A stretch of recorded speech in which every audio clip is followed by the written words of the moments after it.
With the mission to keep as many men on as many guns for as long as possible, we call him Doc. Welcome to Combat Veteran. And now your host, Aaron Chief C.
You know what? My mic was on mute. I apologize. Hey, welcome to the show. This is Aaron Siebert. Lucky to be alive after being hit with a mortar around April 2006.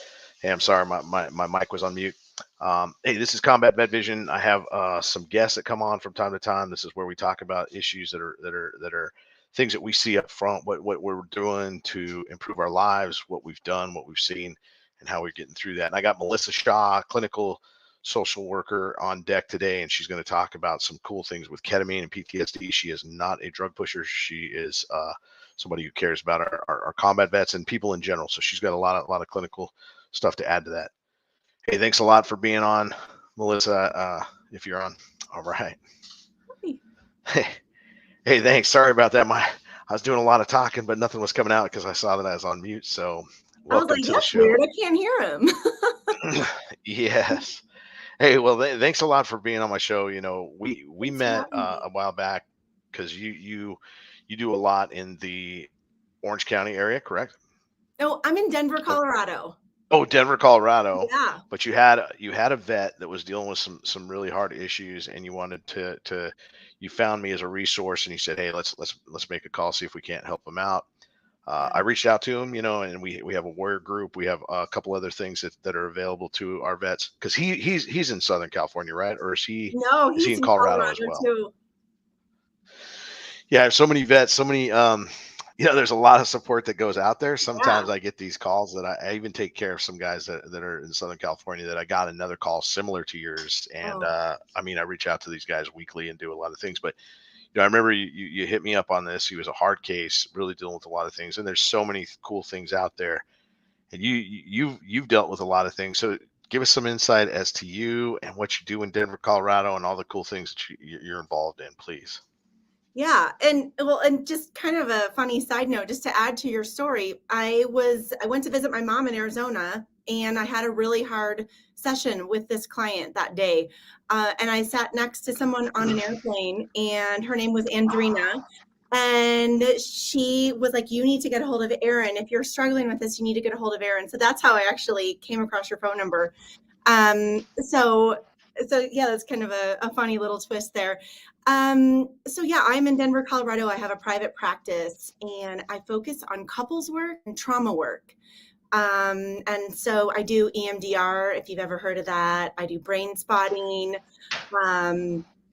just a whole bunch of different interventions. We have a team of us here. We're really passionate, big-hearted therapists. We love what we do, and we just are always trying to find the thing that's going to help. And usually we're able to get to a good place with people. The client, I'll call him Nathan, the client that I am here talking about today, was just particularly difficult, and I really felt for him. So was just looking for any other resources, called you kind of in a moment of desperation, and instead of what, we were just hitting all of these walls with the VA, with all the resources out there. And that's how I ended up connecting with you. Yeah, it was great. One of the things that I always ask people too is if you get their permission for me to call them, that's the way to go. Because if you ask them, hey, here's a number, call it, most likely they may not do it. They just may not have the inspiration in that, especially when they're in a hard case like yours. But I know I asked that. I said, hey, get his permission and I'll give him a holler. And then once he gives your permission, then it's a trap. I got him. I want to talk to him. I want to have these conversations, these genuine conversations that really, hopefully mean something to him. So, I gave him another resource, gave him another ability to reach out if he needs to. The warrior groups that I do on Tuesday nights are available through Zoom and all these other things. Obviously, I'm part of the PTSD Foundation of America, Warrior Built, and there's a plethora of other organizations that I utilize on any given day to help out with these vets and different things. And so to get a call from someone like you is really kind of cool because, my number's out there all the time. And I really, no one's ever really called that number. So there's a lot of people dealing with PTSD, a lot of things, but they're not really grabbing that help. And so sometimes it takes a lot of initiative to push these guys in the direction. And obviously, you have a lot of directions. Talk a little bit about Not Therapy is the name of your business, correct? Yes. And this is in Denver, Colorado. This is your practice. Mm-hmm. Talk a little bit about what's going on with the ketamine. I mean, obviously that's a drug that everybody's scared of. There's a lot of scary stuff when there's comes to these drugs, but talk a little bit about the least amount of drug therapy in order to get the effect. Obviously, that's something I ask about when anybody says, hey, I'm doing this, I'm doing that. I want to ask about the dose, and then I want to know more about it. And obviously, this therapy is kind of on the newer side of things after going through some testing, and there's some clinics across the country that are doing these things. So talk a little bit about that. Yeah, sure. Well, yeah, first of all, I'm not a huge antidepressant, anti-anxiety med girl. And the reason why is kind of that old saying, like, if diet pills worked, we'd all be thin, right? If anxiety and depression pills worked, we wouldn't have anxiety and depression anymore. And in many cases, I see anxiety and depression meds or psychotropic medications can hurt people because they start to lean on those things and feel like I'm too damaged. The medications aren't going to help me. I'm taking these medications and it's still not working. I'm still not feeling good. And it's not getting to the root problem that's causing them to feel this way. But it just feels kind of like a Band-Aid. Now, that's not to say that I haven't had clients that have had great success with it. But overall, I'm in the business to help you with your head and your heart and your body. I'm not in the business to push medications on you. So that's, while I find benefits to that at times, it's just not my main go-to. And then it was just kind of weird in a span of a couple of weeks. I had old clients, new clients, clients I hadn't talked to in years reached out to me and said, hey, Melissa, what is this ketamine therapy? And, do you recommend it? And I don't know what that is, and so I'm like, I don't know much about it. I would just ask a lot of questions. I'm always kind of skeptical of like the snake oil kind of thing, the fix it all philosophy. So I just didn't know much about it. But because so many people reached out to me in such a short amount of time, I started trying to read about it. I reached out to a few clinics and said, hey, can you tell me about it?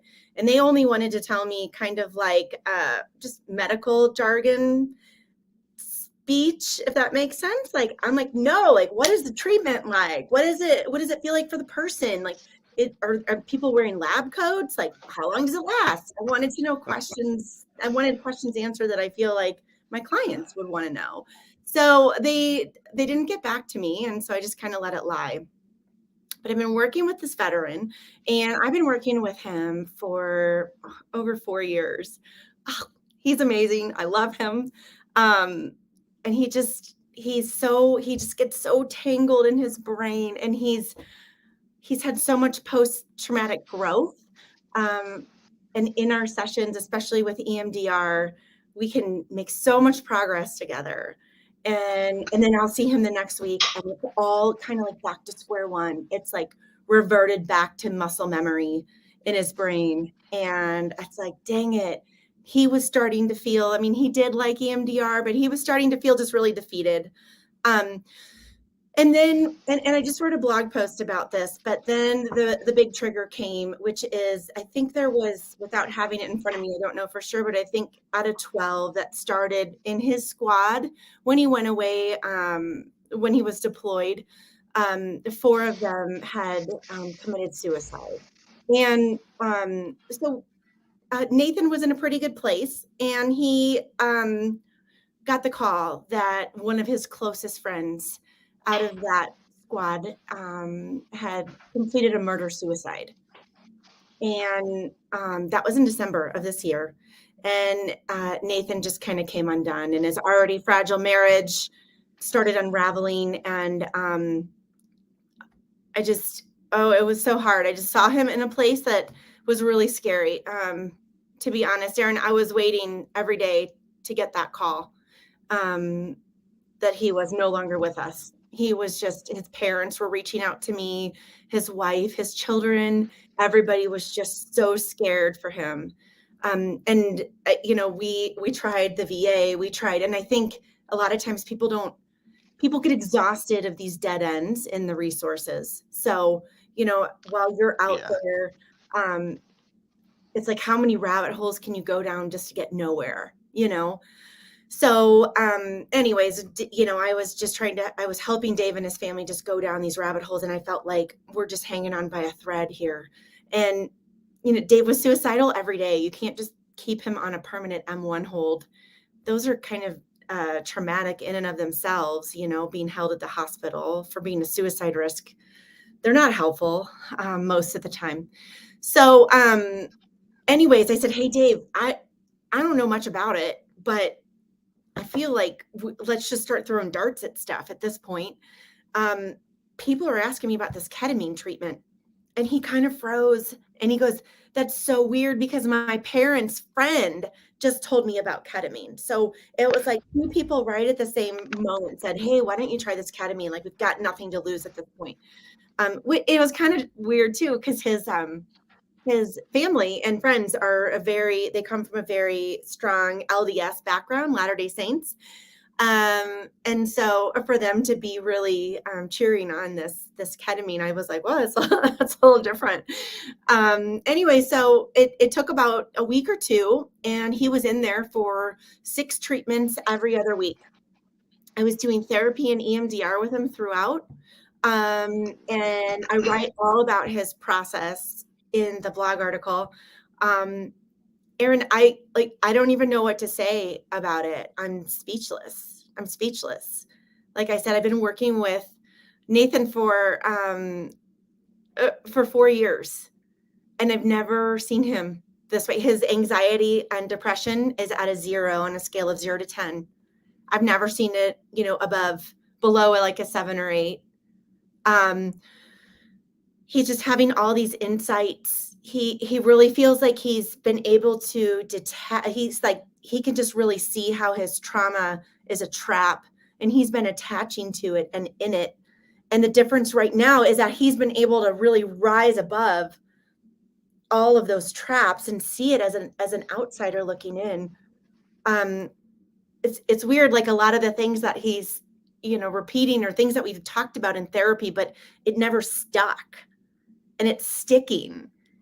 It's like his brain has formed new connections. And I mean, to the point where I'm almost like, do we need to be doing therapy together? Like, he's just having all these great insights. He has this new just excitement for life. He wants to create a foundation called The Last One, where he wants to go around and put flagpoles in people's yards. The last one, meaning this will be the last veteran suicide. He's just kind of having he just feels so full and so rich.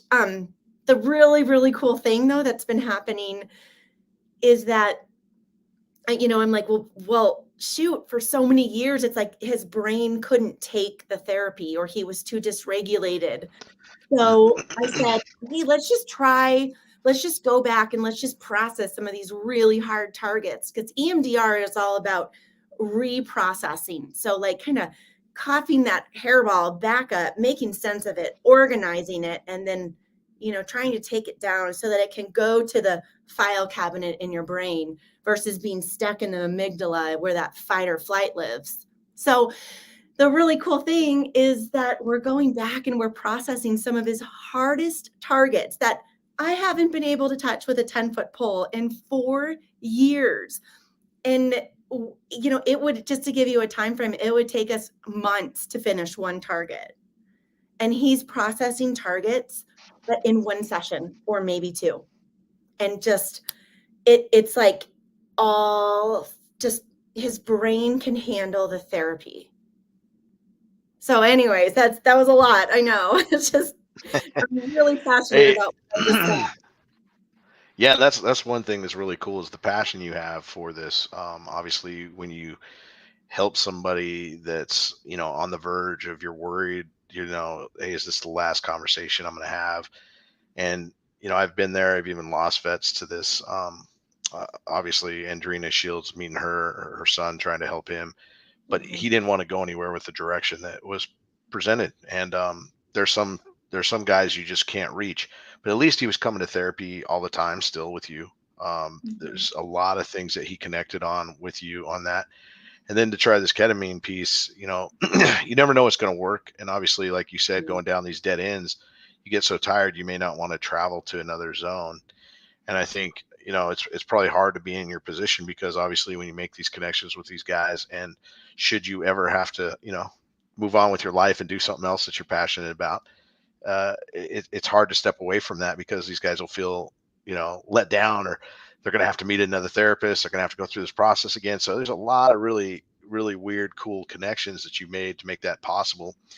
I think that's super awesome too. And obviously it's the least amount of medication necessary. We'll talk a little bit about this being, is this an ongoing thing? Is there ever a taper off of this necessary therapy? Or is this something that has to happen every month, every 2 months, every week? Talk a little bit about that time frame of the ketamine process, and insurance. Insurance covers this if they have it. TRICARE, do you know if it covers VA, covers any of this stuff? If you have any insight as to that, but just cover some of that stuff if you know any of that stuff. Not to put you in a hard spot. No, that's okay. I do know a little bit about it, and fact check me because I don't know how accurate I am. But when I was doing all of that research online, I was reading that ketamine is a pretty permanent treatment. You kind of go in and you're done. Anyway, so I reached out to the Ketamine Wellness Center, which is where Nathan went to get his treatments. And I said, hey, just want to let you guys know, I wrote this blog post. If people are wondering I didn't hold back, right? I just was very honest and straightforward in the blog post. It's pretty long, but interesting. And so if anybody wants to know what this is like, direct them here because I think it's a real account of what it's like. And in reaching out to them, they called me back right away. They were really interested in hearing about Nathan's experience.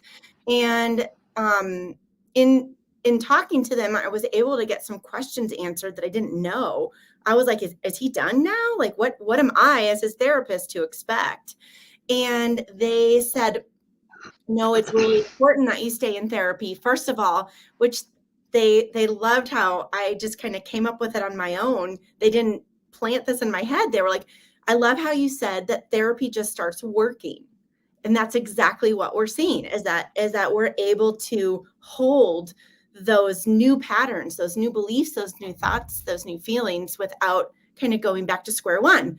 But they said, everybody's different, of course, like that's the saying of the year, right? Everyone's different, which is always correct, annoying, but true. And so they said, they kind of recommend that you go back for maintenance treatments, and they do expect people to wane off the effects of it as you kind of get back into the daily grind of life. And so do the work while your brain is taking it, and then you're not going to bounce down as low as you were before.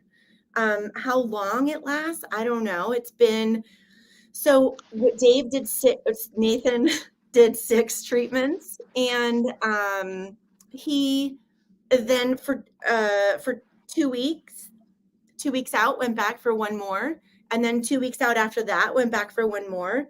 And then he'll do another maintenance treatment a month after that. And then you just kind of wait and see. And they said, this is what we want you to look for, Melissa. This is when you might recommend him to come back for a treatment. But 2 weeks out, he was feeling still top of the world. And so that's all I know about how long it lasts. I could imagine the way he's feeling that we could go several months, if not up to maybe 6 months. But who knows? I haven't been on that adventure with him yet. What's really cool, though, is that if he could get off, he's not really on meds. The doctors have suggested he try all these meds. None of them work. He's tried them. He doesn't feel good on them. They have a bunch of side effects. So if he could go in every 6 months and do a treatment and not have to be on any medications, wouldn't that be fabulous?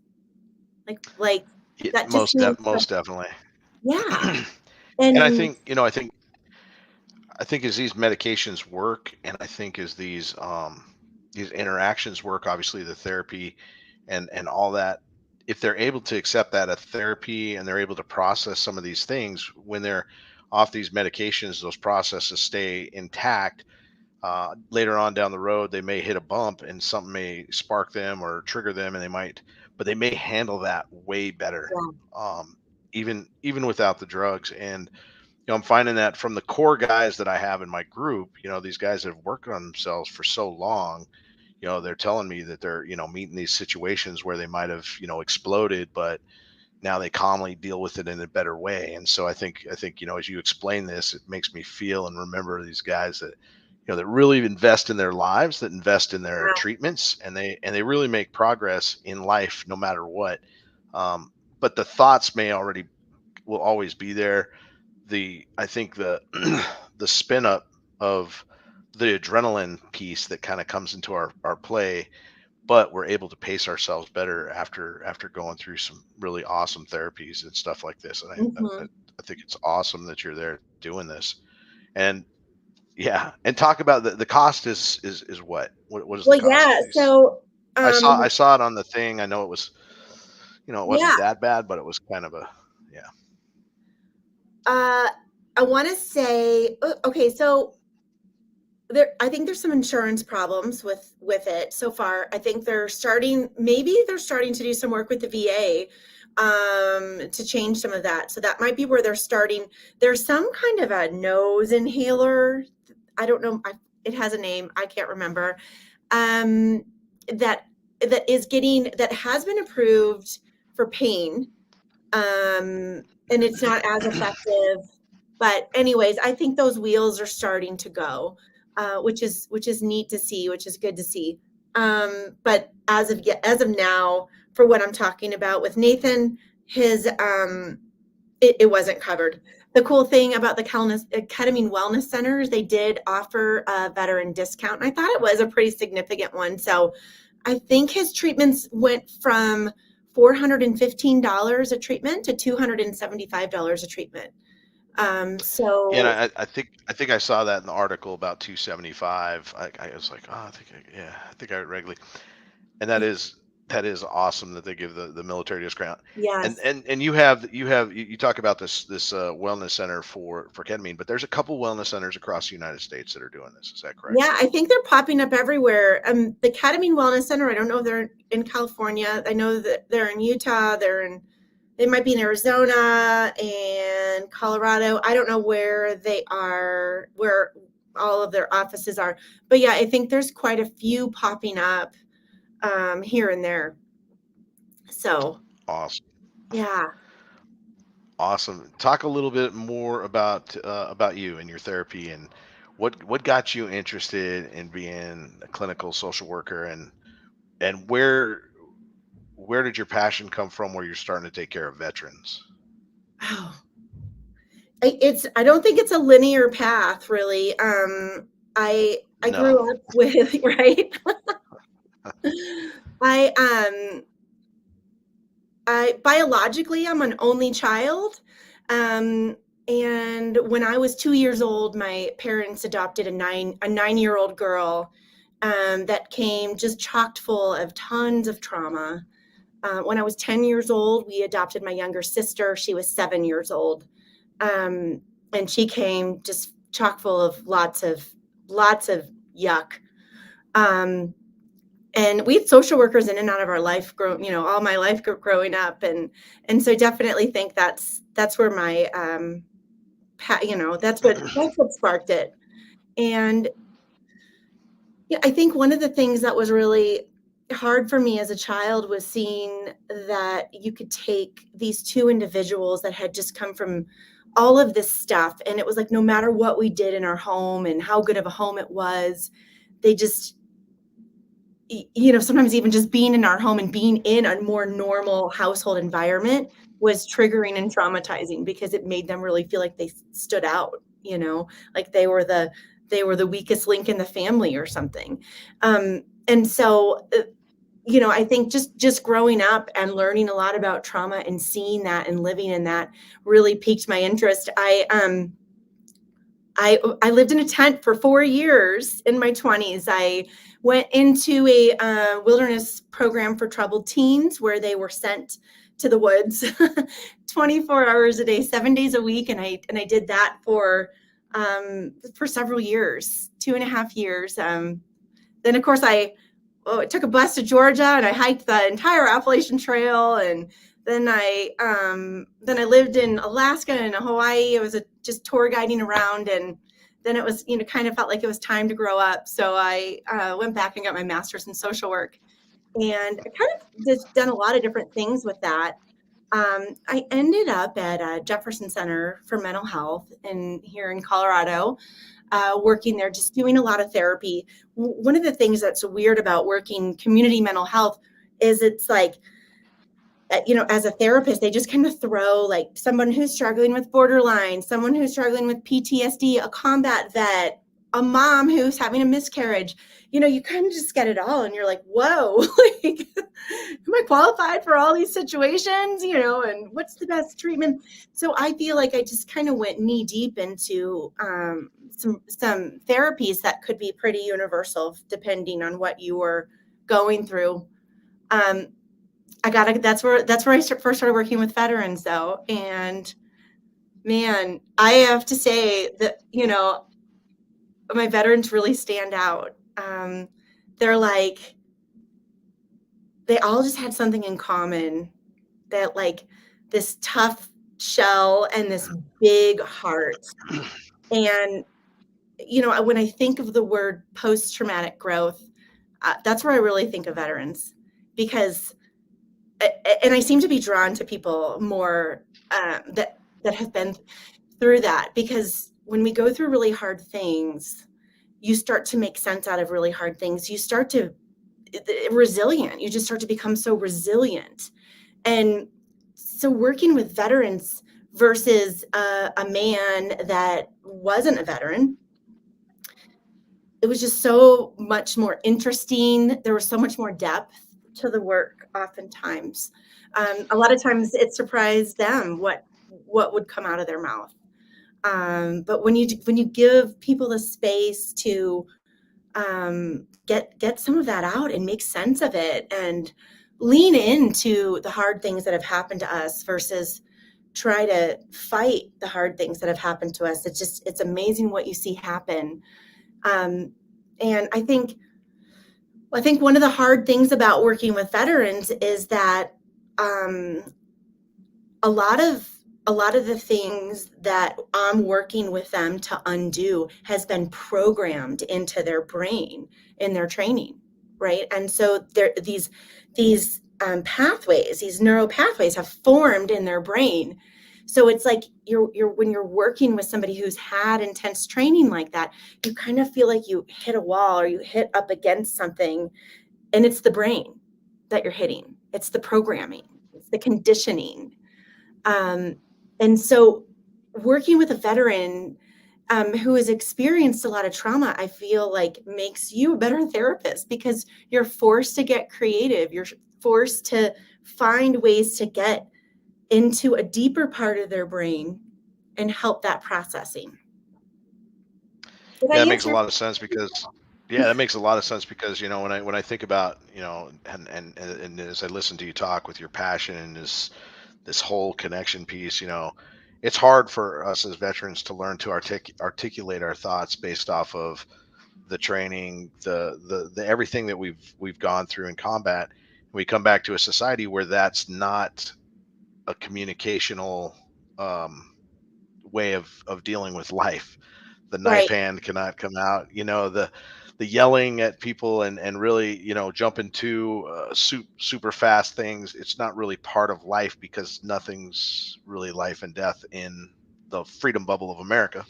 right, And we right, run into these barriers in our minds and the trust. Obviously, when you talk about getting into the more deeper part of their mind, I mean, someone might trust you a lot sooner than that, but it takes a lot more maybe on the veteran side to really get that trust because they're like, hey, are you going to be here tomorrow? Again, like I talk about the therapist piece. But the other piece too is like when we talk about suicides and stuff, I think the veterans like right on the edge. If they're going to do suicide, I think maybe the civilian population might be 3 feet from the edge and they'll be able to right, talk to you. But they'll be on the edge, and no matter how close they are to the edge, they'll still be intensely as if they were not on the edge. But right. I know it's to listen to you talk about it makes me, gain, like you said, become a better therapist. I'll be a better peer-to-peer mentor. I'll be a better person because listening to you talk about the ketamine, the therapy that you do, the connections that you make, the way and what it means, and the connections that these veterans make. Yeah. Um, Talk a little bit. Do you do groups too? You said you do some group therapy. Obviously, you do the family therapy, couples therapy, some of these things, Yeah. and you're like, hey, am I set up for it all? That's a lot, which is awesome because the reason I think it's awesome where you're standing. You get to take care of a lot of different things, and the PTSD Foundation is narrowed down to combat veterans, but I see so many people in society that also I feel like they need groups, but they don't know it. And I know. groups versus one-on-ones. Talk a little bit about your theory on that and how you feel about it. Because I'm a big group guy because I feel like if someone's not here to next week, that somebody else will be there. They've heard their story. There's a lot of trust building within that group.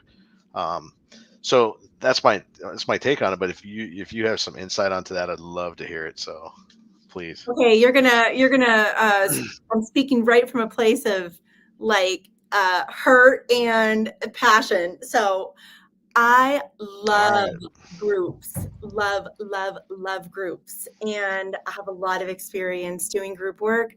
That's what I did in the camps with at-risk youth. And um, I mean, I have seen some breakthroughs of all breakthroughs in individual therapy sessions, but nothing like I've seen in a group. And I just love the group process. It's hard for me to get it going. That's the hurt, right? It's hard for me to, people are afraid of groups. They're afraid of being vulnerable in front of that many people. I think it's hard enough to be vulnerable in front of a therapist, just one-on-one. But being vulnerable in front of all these people feels really scary. It never does. It doesn't, like, once you're there, once you're in the group, it works. It goes. Like you can relax and settle in and it feels fine. But I think a lot of times people are like, am I going to be singing Kumbaya with a bunch of dudes? Or like, do I have to talk about my mom trauma? Like, I don't want to do that, So I think people have a lot of misconceptions about therapy. And, one of the neat things about brain spotting or EMDR, especially with people, is that you don't actually have to talk out loud about some of these things for the processing to happen. But you could still be in the group environment and just, but I think actually once you kind of say, hey, you don't have to, and this is your own free will to speak up or not, then people often feel relaxed and then feel invited to speak up. But when I went back to get my license to do therapy, my dream of all dreams was to buy a ranch or some kind of a farm and put up a big ropes course and do something which is where my name Not Therapy came from. was to do a ropes Mm. course therapy, which is not a thing. That's my thing that I have always said, I want to do ropes course therapy. So instead of sitting around and talking about feelings, let's do the things. Instead of sitting around and talking about, I have a low self-esteem, let's go out and do things that raise your self-esteem. And then let's process that. Right. So it's more of a do therapy than a talk therapy. Even with couples, we do a lot of experiential stuff. Like, we can't figure out how to connect. Okay, well, I can sit here for 3 hours and talk about how you can connect, or we can actually connect, and I'll have them do a little challenge there, right there in my office, where they find connection. And we say, what did it take to make that happen? How does that feel? So groups is my passion, but it's been hard for me to get it going. Oh yeah, dang. Well, you know, it's awesome to hear you talk about that, and the rope therapy. I just want to say, you know, the PTSD Foundation has just put together kind of this ranch piece. It's to Mm, give these guys that are going through this intensive 4 to 6, 8 month peer-to-peer mentorship and all this different things, therapy and everything. Then some of them get to go off to the ranch and do some of these cool things. So that's in Houston, Texas. I mean, that's our headquarters in Houston. It's actually doing some of that, but you know, I get to be involved with a lot of these things. I mean, you know, hit me up sometime if you have any questions, because there are some ranches that are working ranches. I mean, Tim Maxwell with Semper Max out in Virginia, he's got a working ranch with these guys that, you know, if they want to go out there. And Tim's basically the grandfather of the Wounded Warrior Battalion West and East in the Marine Corps, yeah. and he started this ranch out there. And he's like, hey, if you want to come out, you know, just hang out for a couple of weeks and get your head straight and come out and do this working ranch. And he's paralyzed. Half of his body's got to drag part of it around. He barely has, like, you know, 10% of strength in one arm and his leg, and he's like putting things together and hooking trailers up. And I'm like, dang, Tim, you're still doing all kinds of cool stuff. Yeah. See, that's But he's a important about mentor. But these groups are really cool too, and I'm glad that you know, speaking of this, and you know, anything, we got about 4 more minutes left, but you know, in you know, anything you want to put out there that you feel is important. You know, I have you added to my veterans group on Messenger, and there's a lot of combat vets, there's a lot of sponsors, a lot of nonprofit organizations that kind of see that stuff. And I definitely want to see your not therapy kind of come across there and talk about the ketamine and PTSD. Just throw it out there on there, and I'll refer to the fact that we just did this group, um, and then we just Yeah. did this podcast and stuff like that. But it's really awesome to have you on my show. And if any closing thoughts, and you know, you got my mind going crazy, because it's really cool to see, A, you're passionate, B, you're a therapist that's involved with these guys and gals and Mhm. lives that are effective, and that you've gone through a lot of stuff yourself. I think that's really awesome. And I think when you mention your sisters, I think when we go to combat, we come back and we kind of feel like we don't fit into the families anymore. We may Oh, lose some yeah. of our sympathy. We may lose some of ourself, as like our ability to empathize and become, you know, a little bit better, slower, patient person. So thank you for kind of bringing those thoughts up Yeah. in me. So I appreciate it. But yeah, Good. last thoughts, Melissa. Feel free to Last throw it thoughts, out there. And if people want to get a hold of you, all that good stuff, put it out okay.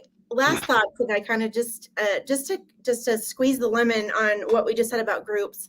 I think someone out there probably needs to hear this, is that we are wired for connection.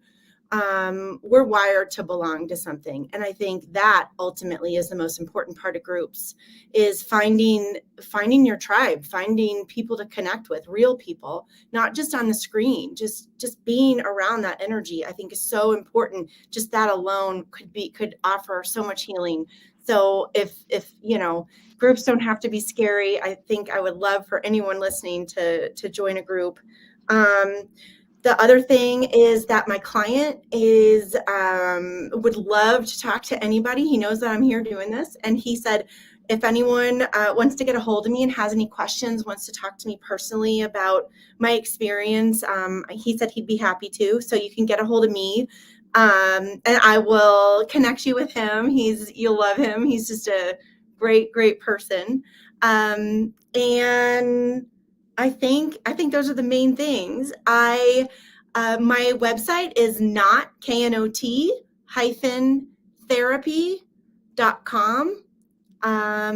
And my phone number is 720-583-5668. So feel free to get a hold of me if you have any questions for me or any fears about ketamine. I'm certainly, ketamine might not be for everyone, but I think just being armed with all of your possibilities and options out there is just helpful in times like this where we're not feeling like our best self. Oh, I think I have lost Aaron. And so that's funny. Yeah. So anyways, just feel free to get a hold of me if there's anything I can do to help. Or just any comments or thoughts. I'll post my blog post somewhere in the internet world so that you can check it out and hear all about Nathan's experience with ketamine. Okay, thank you so much for joining.